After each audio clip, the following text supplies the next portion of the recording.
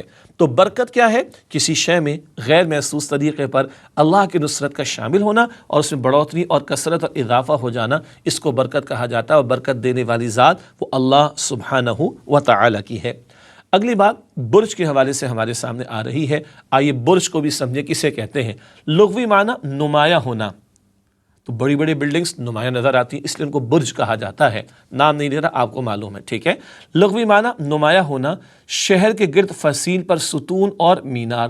پہلے شہر ہوا کرتے تھے، ان کے گرد فصیل پر یا ستون اور مینار ہوا کرتے تھے، تو یہ ستون دور سے نظر آتے تھے، وہ مینار دور سے نظر آتے تھے، پتہ چلتا تھا کہ یہاں پر کوئی آبادی، کوئی شہر ہے۔ تو نمایاں ہونا، اسی سے ایک لفظ بنا تبرج، خود کو نمایاں کرنا۔ جی، سورہ احزاب آیت نمبر 33 میں ایک بات آئی، خود کو نمایاں کرنا، تو اس حوالے سے سورہ احزاب کی آیت نمبر 33 کا بھی مطالعہ مختصر۔ وَقَرْنَ فِي بُيُوتِكُنَّ وَلَا تَبَرَّجْنَ تَبَرُّجَ الْجَاهِلِيَّةِ الْأُولَىٰ۔ سورہ احزاب کی آیت نمبر 33 ہے، اور اپنے گھروں میں وقار کے ساتھ رہو اور دور جاہلیت کی سی سج دھج نہ دکھاتی پھرو۔ سمجھ آ رہی ہے بات؟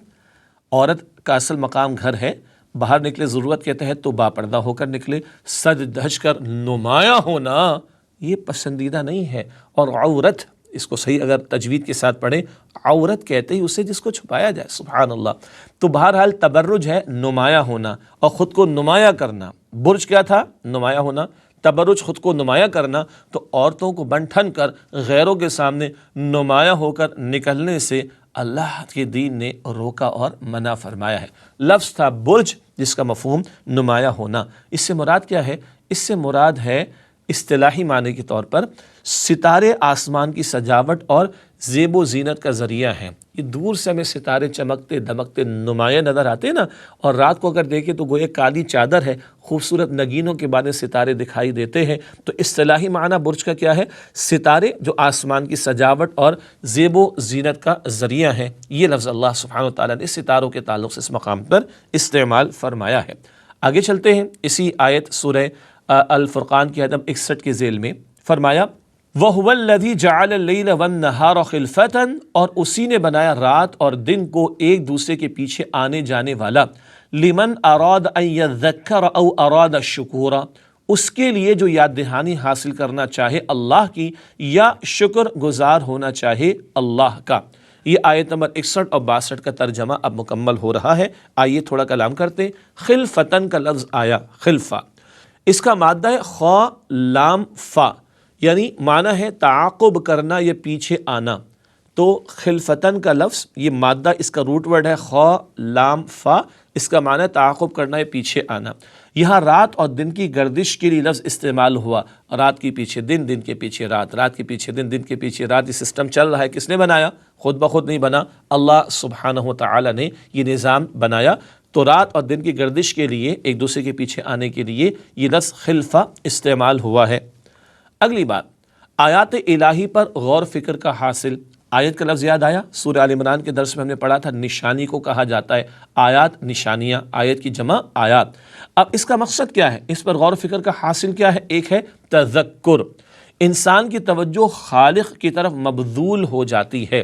اس کائنات میں نشانیاں، ہمارے وجود میں نشانیاں، غور و فکر کرنے والا اس نتیجے پر پہنچے گا کوئی تو ہے جو نظام ہستی چلا رہا ہے، وہی خدا۔ یہ الل ٹپ نہیں ہے، یہ آٹومیشن پہ نہیں ہے، خود بخود نہیں ہے، یہ بائی ایکسیڈنٹ نہیں ہوا، اللہ ہے خالق کائنات جس نے سب کو بنایا۔ یہ نشانیاں اس اللہ کی یاد ہمیں دلاتی، اس کی توجہ کو مبذول کرا دیتی ہیں۔ اور ایک ہوتا ہے تدبر کا پہلو، یعنی تمام مظاہر قدرت انسان کے فائدے کے لیے تخلیق کیے گئے ہیں۔ ایک تو یہ نشانیاں بتاتی کوئی ہے پیدا کرنے والا، بندہ اور غور و فکر کرتا ہے تو نظر آتا ہے یہ سورج کا نظام، یہ چاند کا نظام، یہ دن رات کا نظام، یہ سب کچھ میرے فائدے کے لیے۔ بندہ گہرا غور و فکر کرے گا۔ تدبر کیا ہے؟ گہرا غور و فکر۔ سورہ عصر کے درس میں تذکر تدبر کا فرق بھی آیا تھا۔ تذکر سرسری غور و فکر، تدبر گہرا غور و فکر۔ تو لگتا ہے یہ مظاہر قدرت جو اس کائنات میں نشانیاں ہیں اور یہ سسٹمز جو اللہ سبحانہ و تعالیٰ نے بنائے، یہ انسانوں کی بھلائی کے لیے، ان کے فائدے کے لیے اللہ سبحانہ و تعالیٰ نے ان کو تخلیق فرمایا ہے۔ اور ایک اور بات اس آیت کریمہ میں آئی، او اراد شکورا، یا جو شکر گزار ہونا چاہے۔ جب بندہ اس کائنات پر غور و فکر کرتا ہے، خالق کو پہچانتا ہے، اپنے آپ پر غور و فکر کرتا ہے، اپنی بے بسی کو پہچانتا ہے، اپنی محتاجی کو، اور خالق کے مظاہر قدرت و نعمتوں پر غور و فکر، شکر کا جذبہ اس میں پیدا ہوتا ہے۔ تو یہ دن رات کا نظام، یہ کائنات کا سسٹم، اس پر غور و فکر کا حاصل کیا، خالق یاد آئے، اس کی نعمتوں پر غور و فکر کا احساس پیدا ہو، اور اس غور و فکر کے نتیجے میں بندہ خالق کو پہچان کر اس کی نعمتوں کا اعتراف کر کے اس کا شکر گزار بندے کی کوشش کرے۔ یہ دو آیات میں ایمان باللہ کا ذکر آیا۔ ناظرین کرام ایک وقفہ لیتے ہیں، اس کے بعد اگلی آیات سے عباد الرحمن کی بہت پیاری صفات کا ذکر ہمارے سامنے انشاءاللہ آئے گا۔ ملاقات ہوتی ہے ایک وقفے کے بعد۔ السلام علیکم ورحمۃ اللہ وبرکاتہ۔ السلام علیکم ورحمۃ اللہ وبرکاتہ۔ ناظرین کرام خوش آمدید کہتے ہیں آپ کو۔ مطالبات قرآن سیریز کا سلسلہ جاری ہے اور تیسرے حصے کا دوسرا درس اس وقت ہمارے سامنے ہے۔ اب آئیے مطالعہ آگے بڑھاتے ہیں، اور اگلی آیات 63 تا 67 ان آیات میں بندہ مومن کے تکمیلی اوصاف کا ذکر آئے، اور تقریباً 5 اوصاف ہمارے سامنے آئیں گے انشاءاللہ تعالی۔ اعوذ باللہ من الشیطان الرجیم، بسم اللہ الرحمن الرحیم۔ وعباد الرحمن الذین یمشون علی الارض ہونا، اور رحمان کے بندے زمین پر چلتے ہیں آہستگی سے۔ وَإِذَا خَاطَبَهُمُ الْجَاهِلُونَ قَالُوا سَلَامًا، اور جب ان سے الجھتے ہیں جذباتی لوگ تو وہ کہتے ہیں سلام۔ یہ سورہ فرقان کی آیت نمبر 63 کا ترجمہ ہے۔ عباد الرحمن یہ الفاظ یہاں پر آئے، بڑا پیارا انداز ہے جو اللہ تعالیٰ نے اختیار فرمائے۔ آئیے اس کو جانیں۔ اللہ تعالیٰ کے محبوب بندوں کو عباد الرحمن کہہ کر پکارا گیا۔ بڑا پیارا انداز ہے، بندوں کے لیے عباد الرحمن کی اصطلاح اللہ تعالیٰ نے استعمال فرمائی ہے۔ بڑا خوبصورت خطاب ہے جو اللہ سبحانہ و تعالیٰ نے اختیار فرمایا۔ کسی بھی انسان کے لیے لفظ عبد اللہ کو بہت ہی عزیز ہے، اور اللہ کی نگاہوں میں سب سے بڑے محبوب کون ہے؟ محمد مصطفیٰ صلی اللہ علیہ وسلم۔ ان کے لیے بھی عبد کا لفظ قرآن کریم میں کئی مرتبہ اللہ نے استعمال فرمایا، اور ہم بھی شہادت واشہد ان محمدً عبدہ ورسولہ گواہی دیتے ہیں صلی اللہ علیہ وسلم۔ ہاں وہ عام بندے نہیں ہیں، اللہ کے سب سے زیادہ برگزیدہ چنے ہوئے بندے ہیں۔ البتہ کسی بھی انسان کے لیے لفظ عبد اللہ کو بہت ہی عزیز ہے، اور عبد کی جمع عباد ہے، اور عباد الرحمن کہا گیا۔ اللہ رحمان ہے، وہ اپنے بندوں میں بھی رحمت اور شفقت کا جذبہ دیکھنا چاہتا ہے۔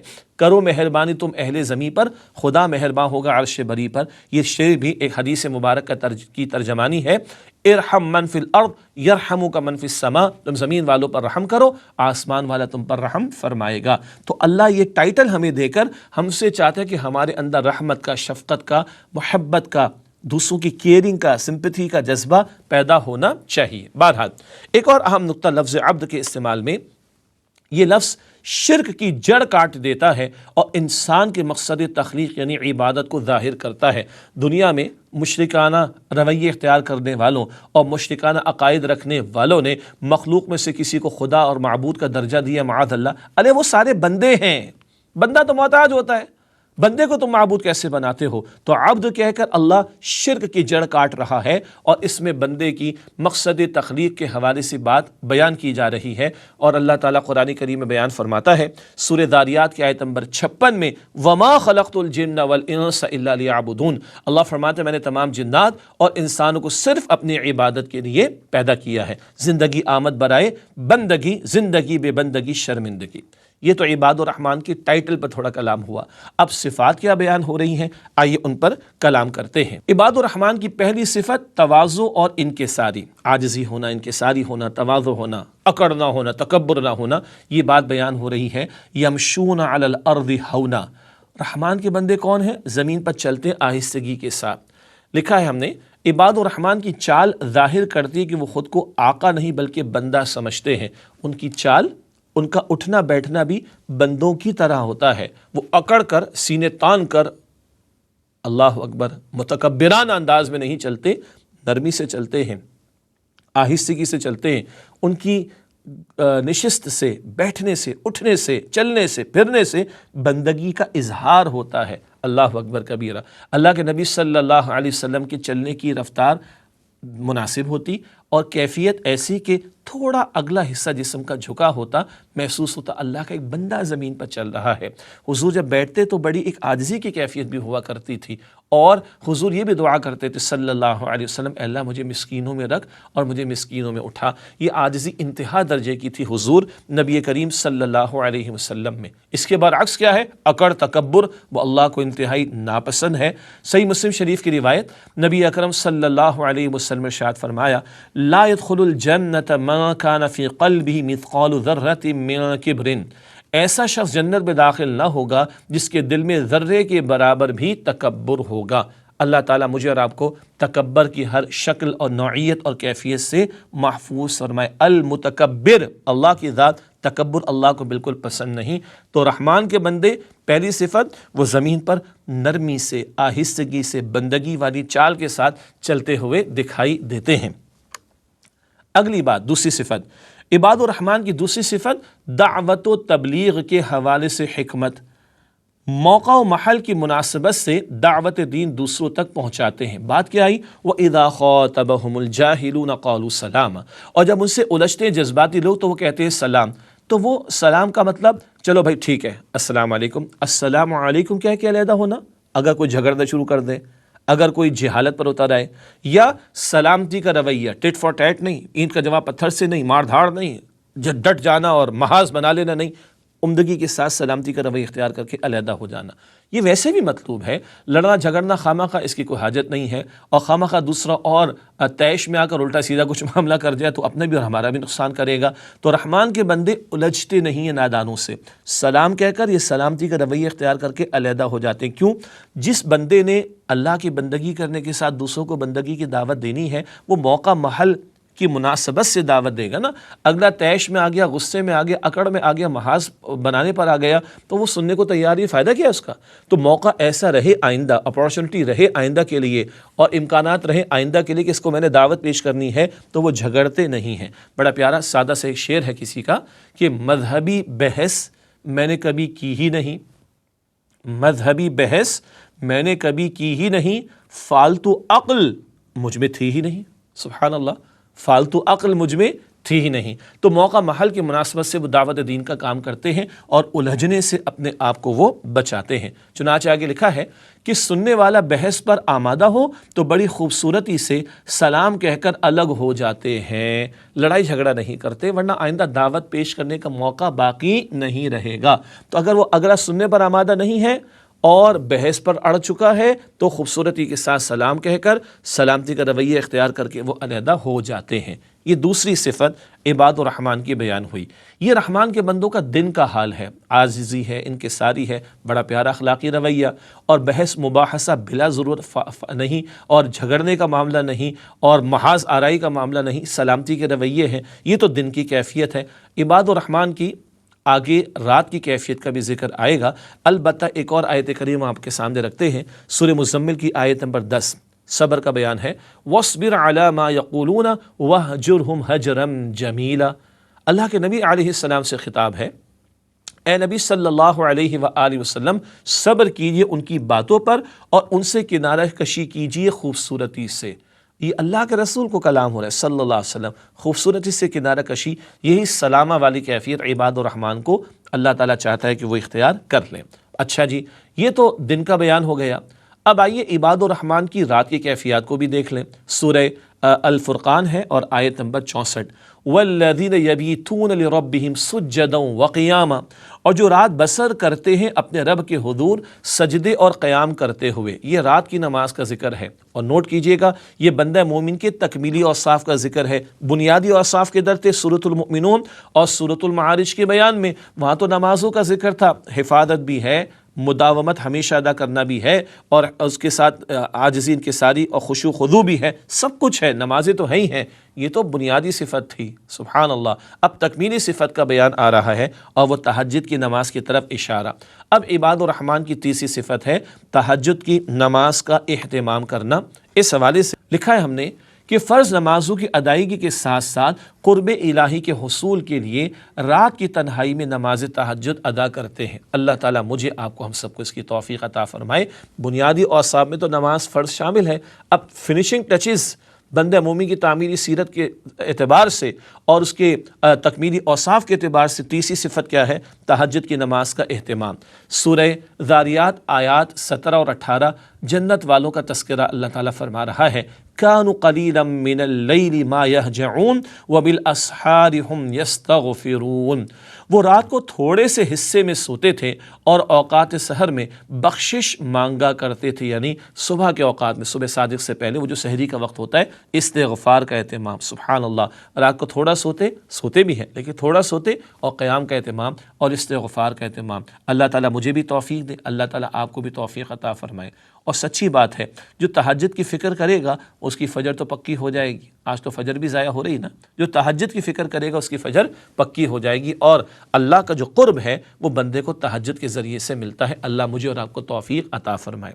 اگلی آیات ہے سورہ الفرقان کی آیات 65 اور 66، ارشاد ہوا، والذین یقولون، اور جو دعا مانگتے رہتے ہیں، ربنا اصرف عنا عذاب جہنم، اے ہمارے رب دوزخ کا عذاب ہم سے دور کر دے، ان عذابها کان غراما، بے شک اس کا عذاب چمٹنے والا ہے، انہا ساءت مستقرا ومقاما، دوزخ بری جگہ ہے مستقل رہنے کے اعتبار سے اور عارضی رہنے کے اعتبار سے۔ یہ اگلی دو آیات ہیں، آیات 65 اور 66 سورہ فرقان، اور بندہ مومن کی تکمیلی اوصاف کا تذکرہ چل رہا ہے۔ اب چوتھی صفت ہے عباد الرحمن کی چوتھی صفت، جہنم کے عذاب کا خوف۔ سبحان اللہ، دن کیسے ان کے عاجزی انکساری والے، عمدہ رویے والے، راتیں کیسی ہیں، اللہ کے سامنے کھڑے ہوتے ہیں، قیام اللیل کرتے ہیں، تہجد ادا کرتے ہیں، استغفار کا اہتمام کرتے ہیں، اتنا کچھ کرنے کے بعد اللہ کے عذاب سے اور جہنم کی پکڑ اور عذاب سے ڈرتے ہیں۔ سبحان اللہ، اپنی نیکیوں پر انہیں کوئی غرہ یا دھوکہ نہیں ہے، بلکہ ڈرتے ہیں اللہ کے عذاب سے اور جہنم کے عذاب کے خوف سے۔ چنانچہ لکھا ہے ہم نے، نیکیوں اور عبادات کے باوجود جہنم میں جانے کے خوف سے لرزاں و ترساں رہتے ہیں، یعنی خوف زدہ رہتے ہیں۔ جہنم کا عذاب ان کو رلاتا ہے۔ ہمیں بھی رلاتا ہے، خوف آتا ہے جہنم کی آگ کا کبھی؟ آج ہم لوگ کہاں روتے ہیں؟ لوگ روتے ہیں کرکٹ میں پاکستان فلاں ملک سے ہار گیا، اور فلاں ملک جو ہے وہ فٹ بال کے اندر ہار گیا، اور فلاں جو ہے وہ فلاں برانڈڈ قسم کی فلاں شے مجھے نہیں ملی، وہ نیا اسمارٹ فون نہیں ملا، وہ نئی برانڈڈ کار نہیں ملی، بس کیا کرے 50 لاکھ کے خرچ ہوئے بچے کی شادی پہ، ہم کروڑ روپے خرچ نہیں کر سکے۔ اس پہ قوم روتی ہے آج۔ اور اللہ کے نیک بندے کہاں روتے ہیں؟ جہنم کے عذاب کے خوف سے روتے ہیں۔ جہنم انتہائی بری جگہ ہے، خواہ وہاں کسی نے ہمیشہ رہنا ہو یا عارضی طور پر۔ اللہ ہم سب کو جہنم کے عذاب سے محفوظ رکھے۔ تھوڑی دیر بھی کوئی ادھر تو شدید عذاب، اور جو ہمیشہ وہاں رہے گا شدید ترین عذاب میں مبتلا رہے گا۔ اللہم اجرنا من النار، اے اللہ سبحانہ وتعالی ہم سب کو جہنم کے عذاب سے محفوظ فرما۔ ناظرین کرام، ایک وقفہ لیتے ہیں، اس کے بعد سورہ فرقان کی مزید آیات کا مطالعہ انشاءاللہ آپ کے سامنے رکھیں گے۔ ملاقات ہوتی ہے ایک وقفے کے بعد۔ السلام علیکم ورحمۃ اللہ وبرکاتہ۔ السلام علیکم ورحمۃ اللہ وبرکاتہ۔ ناظرین کرام خوش آمدید کہتے ہیں آپ کو۔ مطالبات قرآن سیریز کا سلسلہ جاری، تیسرے حصے کا مطالعہ ہم کر رہے ہیں، اس کا دوسرا درس ہے، اور سورہ فرقان کی آیات کی روشنی میں عباد الرحمن کی تکمیلی اوصاف کو ہم جان رہے ہیں، اور 4 صفات ہمارے سامنے آئیں۔ اگلی آیت میں ایک اور وصف اور صفت بندہ مومن کے حوالے سے تکمیلی اوصاف کے ذیل میں بیان ہو رہا ہے۔ آئیے مطالعہ شروع کرتے ہیں۔ اعوذ باللہ من الشیطان الرجیم، بسم اللہ الرحمن الرحیم۔ والذین اذا انفقوا لم یسرفوا، اور جب وہ خرچ کرتے تو اسراف نہیں کرتے، ولم یقتروا، اور نہ بخل کرتے ہیں، وکان بین ذلک قواما، اور ان کی روش ہوتی ہے اعتدال کی۔ یہ سورہ فرقان کی آیت نمبر 67 کا ترجمہ۔ آئیے اس آیت کریمہ کے ذیل میں کچھ تشریح آپ کے سامنے رکھتے ہیں۔ عباد الرحمن کی 5ویں صفت ہے کفایت شعاری اور میانہ روی، پوری زندگی کا بھی طرز عمل اور مالی امور میں بھی درمیانے راستے کو اور میانہ روی کو اختیار کرنا۔ چنانچہ تشریح کے حوالے سے پہلی بات آپ کے سامنے رکھنا چاہیں گے، ضروریات زندگی کی فراہمی کے لیے انتہائی احتیاط اور کفایت شعاری سے مال خرچ کرتے ہیں۔ کہاں رحمان کے محبوب بندوں کی یہ صفت، اور کہاں آج ہمارے ہاں ڈسپوز آف کرنے کا کلچر اور پھینک دینے کا اور ٹھکانے لگا دینے کا، چھوڑ دینے کا اور ضائع کر دینے کا، اور نہ جانے کیا کچھ کلچر ہمارا چل رہا ہے۔ کہاں ہم اور کہاں رحمان کے محبوب بندوں کی یہ صفت کہ ضروریات زندگی کی فراہمی کے لیے انتہائی احتیاط اور کفایت شعاری سے مال خرچ کرتے ہیں۔ اگلا نقطہ، نمود و نمائش کے لیے نہ زیادہ خرچ کرتے ہیں اور نہ ہی مال جمع کرنے کی ہوس میں بخل سے کام لیتے ہیں۔ ایسے بھی نہیں کہ اللہ نے نعمت دی ہو حلال سے، ہاں حرام تو اللہ کی نعمت نہیں ہے، وہ تو وبال جان ہے۔ اللہ نے نعمت دے رکھی ہے اور استعمال بھی نہ کریں، یہ کنجوسی، یہ بھی غلط۔ اور ایسا بھی نہیں کہ مال بہائے چلے جا رہے ہیں اور برانڈز کے نام پر اور برانڈ ورشپنگ کے نام پر اور جناب فیشن کے نام پر اور ناک اونچی رکھنے کے نام پر بے درے خرچ کیے چلے جا رہے ہیں۔ یہ دونوں انتہائی ہیں، نہیں، وہ درمیان کے راستے کو اختیار کرتے ہیں۔ چنانچہ اللہ کے رسول مکرم صلی اللہ علیہ وآلہ وسلم نے ارشاد فرمایا، ما عال من اقتصد، مسند احمد شریف کی روایت ہے، وہ محتاج نہیں ہوتا جو میانہ روی اختیار کرتا ہے۔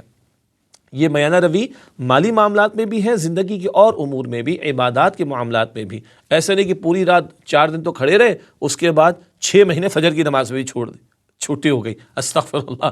نہ اعتدال کا معاملہ، میانہ روی کا معاملہ، بالخصوص یہاں مالی معاملات کی طرف توجہ دلائی جا رہی ہے کہ جو میانہ روی اختیار کرتا ہے وہ کبھی جو ہے وہ محتاج نہیں ہوتا۔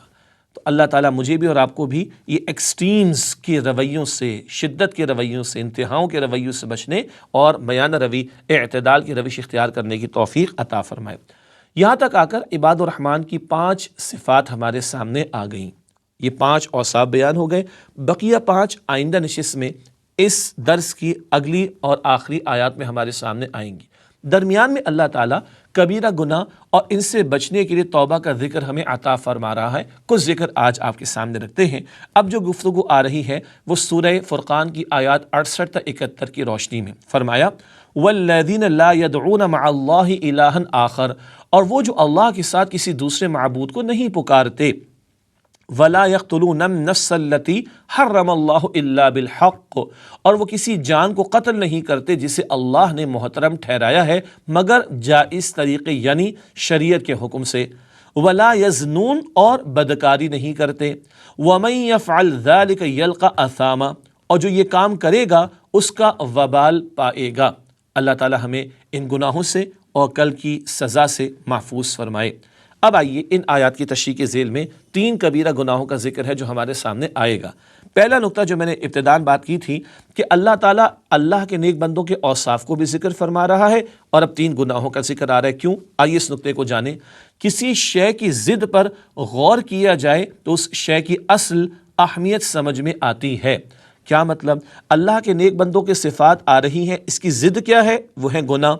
تو نیک بندے گناہوں سے بھی بچتے ہیں، اللہ اکبر، اور گناہوں سے بچنا بھی نیکی ہے، گناہوں سے بچنا بھی اوصاف میں شامل ہے۔ چنانچہ اللہ کرنے کے کاموں کا ذکر بھی فرما رہا ہے اور نہ کرنے کے کاموں کا ذکر فرما رہا ہے کہ ان سے رحمان کے بندے بچتے ہیں۔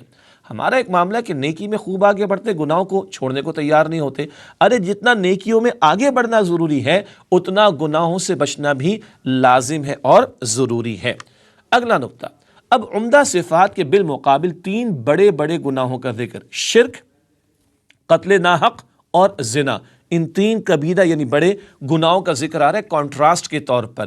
اس میں ایک اور عظمت کا پہلو ہے، رحمان کے محبوب بندوں کی صفات اولا نبی مکرم علیہ السلام کے پیارے صحابہ کرام میں رضی اللہ تعالی عنہ اجمعین موجود، اور وہ اس معاشرے میں جو مکہ مکرمہ کا معاشرہ ہے جہاں اور برائیاں موجود ہیں، مشرکانہ عقائد اور رویے رکھنے والے بھی، ان کی عظمت کیا ہے کہ یہ نیکیوں میں آگے بھی ہیں اور ان گناہوں سے بچنے والے بھی اسی ماحول و معاشرے میں موجود ہیں۔ اس سے صحابہ کرام کی عظمت بھی سامنے آتی ہے۔ اور پچھلا نقطہ کیا تھا؟ نیکیوں میں آگے تو بڑھنا ہے، گناہوں سے بچنا بھی ضروری ہے۔ اب تین بڑے گناہ، شرک، قتل ناحق اور زنا، جو اس معاشرے میں بہت عام تھے، اس کی طرف توجہ دلائی جا رہی ہے۔ اس حوالے سے اگلا بیان ہے وَالَّذِينَ لَا يَدْعُونَ مَعَ اللَّهِ إِلَٰهًا آخر، اور وہ جو اللہ کے ساتھ کسی دوسرے معبود کو نہیں پکارتے۔ شرک کی نفی کی جا رہی ہے۔ شرک انسان کی سوچ کو غلط رخ پر موڑ دیتا ہے۔ باقی آپ کو یاد ہوگا مطالبات قرآن سیریز کے پہلے حصے کے آخر میں حقیقت و اقسام شرک پر تفصیل سے ہم کلام کر چکے ہیں الحمدللہ، بلکہ آخر سے قبل سورہ لقمان کے درس کے بعد یہ تفصیل حقیقت و اقسام شرک کے تعلق سے ہمارے سامنے آ چکی۔ پھر اس کا نتیجہ کیا نکلتا ہے؟ اس کے پورے کردار کی تعمیر ہی ایک ٹیڑھی بنیاد پر استوار ہوتی ہے۔ مشرکانہ عقیدے رکھنے والا وہ ٹیڑھے معاملات کی طرف چلا جاتا ہے، عقیدے میں بگاڑ، اعمال میں بگاڑ، کردار میں بگاڑ، پوری زندگی میں بگاڑ، اور ساری تعمیر جو ہے وہ ایک ٹیڑھی بنیاد پر استوار ہوتی ہے، یعنی پیسا کے ٹاور کی طرح وہ ٹیڑھا ہی ٹیڑھا ٹاور چلتا چلا جاتا ہے۔ اللہ تعالیٰ شرک کی ہر شکل سے ہماری حفاظت فرمائے۔ دوسرا گناہ جس سے بچنے کو کہا جا رہا ہے وَلَا يَقْتُلُونَ النَّفْسَ الَّتِي حَرَّمَ اللَّهُ إِلَّا بِالْحَقِّ، اور وہ کسی جان کو قتل نہیں کرتے جسے اللہ نے محترم ٹھہرایا ہے مگر جائز طریقے یعنی شریعت کے حکم سے۔ اب قتل ناحق سے تو دین نے منع فرمایا، البتہ کچھ جگہ شریعت نے حکم اور اجازت دی ہے۔ بہرحال قتل ناحق، اس پر پہلے کلام کر لیتے ہیں۔ ایک انسان اگر ناحق دوسرے انسان کو قتل کر دے تو یہ گویا پوری انسانیت و تمدن کا قتل ہے۔ اللہ اکبر! ہمارا دین انسانی جان کو محترم قرار دیتا ہے، بلا وجہ کسی کی جان لینا جائز نہیں، بڑا گناہ ہے۔ اور اگر ناحق ایک شخص کسی کو قتل کرتا ہے وہ ساری انسانیت کا گویا کہ قاتل ہے۔ قرآن کریم میں ذکر ہے سورۃ المائدہ کی آیت نمبر 32 میں من قتل نفسا بغیر نفس او فساد فی الارض فکأنما قتل الناس جميعا ومن احیاها فکأنما احیا الناس جميعا، جو شخص کسی کو ناحق قتل کرے گا یعنی بغیر اس کے کہ جان کا بدلہ لیا جائے یا زمین میں فساد کرنے کی سزا دی جائے، اس نے گویا تمام انسان کو قتل کیا، اور جس سے کسی جان کو سلامتی دی گویا اس نے تمام انسانوں کو سلامتی دی۔ ایک کو بچایا جانا، انسانیت کو بچایا جانا، اور ایک انسان کا ناحق قتل کیا جانا، بلا وجہ قتل کیا جانا، ساری انسانیت کے قتل کے مترادف ہے۔ یہ ہمارے دین کا ورڈکٹ ہے ناحق قتل کے حوالے سے۔ تیسرا جرم ہے وہ ہے زنا یعنی بدکاری کا معاملہ۔ زنا کے حوالے سے یہاں ذکر قرآن پاک کر رہا ہے ولا یزنون، اور بدکاری نہیں کرتے۔ زنا کی وجہ سے پورا معاشرہ ناپاک ہو جاتا ہے، خاندانی زندگی کا استحکام متاثر ہوتا ہے۔ یہ بات آئندہ بھی انشاءاللہ تعالی ایک اور درس کے بعد جو درس ہوگا سورہ بنی اسرائیل کی کچھ آیات کا تفصیل آئے گی۔ باقی یہ گندا راستہ، اس سے معاشرہ گندگی کا ڈھیر بنتا ہے اور خاندانی نظام و معاشرے تباہی کا شکار ہو جاتے ہیں۔ معاشرہ ذمہ دار اور خدا ترس رجال کار سے محروم ہو جاتا ہے۔ نکاح کا پاکیزہ بندھن ہو، گھر بنتا ہے، ماں باپ شفقت سے اولاد کی پرورش کرتے ہیں، ذمہ دار افراد معاشرے کو میسر آتے ہیں۔ جی جب گھر ہی نہیں بنیں گے تو لوگ خود غرضی میں مبتلا ہوں گے، کہاں خدا ترس قسم کے لوگ، کہاں ذمہ دار قسم کے لوگ معاشرے کو میسر آئیں گے؟ تو اللہ تعالیٰ کا دین زنا سے منع فرماتا ہے، حرام قرار دیتا ہے اس کو۔ ان تین گناہوں کے بعد شرک اور قتل ناحق اور اس کے بعد زنا کا ذکر کرنے کے بعد اللہ تعالیٰ فرماتا ہے وَمَن يَفْعَلْ ذَلِكَ يَلْقَ أَثَامًا، اور جو یہ کام کرے گا اس کا وبال پائے گا۔ مراد یہ ہے کہ ان کی سزا پھر مل کر رہے گی۔ کبیرہ گناہ بغیر توبہ کے معاف نہیں ہوتے، نیکیوں سے صغیرہ گناہ معاف ہوتے ہیں، کبیرہ گناہوں کی معافی کے لیے توبہ اور سچی توبہ جس کی تفصیلات ہیں اور جس کی شرائط ہیں وہ سچی توبہ ضروری ہے۔ اسی نے فرمایا کہ جو ان گناہوں کا ارتکاب کرے گا اسے اس کی سزا مل کر رہے گی، جو ان گناہوں کا ارتکاب کرے گا سزا پا کر رہے گا۔ ہاں یاد رہے جہاں شریعت نے کچھ حدود اور سزائیں معین فرما دیں، جرم ثابت ہو گیا وہ سزا تو نافذ ہوگی، بندہ توبہ کر لے آخرت کی پکڑ سے بچ جائے گا۔ مزید اس میں تفصیلات ہیں۔ اصولی بات، کبیرہ گناہ بغیر توبہ کے معاف نہیں ہوتے، سچی توبہ ان کے لیے ضروری ہے۔ صغیرہ چھوٹے گناہ نیکیوں سے معاف ہو جاتے ہیں، اور گناہوں کے ارتکاب کرنے والے سزا پا کر رہیں گے۔ اللہ تعالیٰ تمام گناہوں سے مجھے اور آپ کو بچنے کی توفیق عطا فرمائے، اور اللہ سبحانہ و تعالیٰ مجھے اور آپ کو دنیا کے عذاب سے اور آخرت کے عذاب سے محفوظ فرمائے۔ اگلی آیت میں اللہ تعالیٰ ایک اور بات ارشاد فرما رہا ہے۔ اگلی آیت سورہ فرقان کی آیت نمبر 68 فرمایا یضاعف لہ العذاب یوم القیامہ، بڑھایا جائے گا اس کے لیے عذاب روز قیامت، ویخلد فیہ مہانا، اور ذلت و خواری سے ہمیشہ اس میں رہے گا۔ اللہ ہم سب کو محفوظ رکھے۔ عذاب قبر کی طرف اشارہ ہے، جسے روز قیامت مزید بڑھا دیا جائے گا۔ کہا گیا بڑھایا جائے گا عذاب، تو پہلے کوئی ہے نا جس کو بڑھایا جائے گا؟ بھائی والیوم بڑھا دو تو کچھ چل رہا ہے نا پہلے سے، اب والیوم بڑھایا جا رہا ہے جی، تو بڑھایا جائے گا عذاب۔ یہ تو ہے آخرت کا۔ ابھی کوئی عذاب ہے جس کو ہم عذاب برزخ یا عذاب قبر کہتے۔ اللہم انا نعوذ بک من عذاب القبر، اے اللہ ہم تیری پناہ میں آنا چاہتے قبر کے عذاب سے۔ اللہ ہم سب کو قبر کی سختی اور عذاب سے محفوظ رکھے۔ یہ اشارہ ہے، اور عذاب برزخ یا عذاب قبر کی تفصیلات وہ احادیث مبارکہ میں ہمارے سامنے آتی ہیں۔ اور ناظرین کرام، اسی کے ساتھ آج کے پروگرام کا وقت مکمل ہوا، تو آج کا مطالعہ یہیں ہم روکتے ہیں۔ عذاب کا ذکر آ گیا، توبہ کا بیان اگلی آیات میں ہے۔ اگلی نشست میں انشاءاللہ توبہ کا ذکر، اور پھر عباد الرحمن کی مزید 5 صفات کا ذکر بھی ہمارے سامنے آئے گا۔ اللہ تعالیٰ رحمان کے محبوب بندوں میں ہمیں شامل فرمائے، ان کے اوصاف جن کا ذکر آئے انہیں اختیار کرنے کی توفیق دے، اور اللہ صغیرہ کبیرہ تمام گناہوں سے ہمیں بچنے کی توفیق عطا فرمائے۔ اسی کے ساتھ اجازت، اگلے نشست میں پھر آپ سے ملاقات ہوتی ہے۔ وآخر دعوانا ان الحمد للہ رب العالمین، والسلام علیکم ورحمۃ اللہ وبرکاتہ۔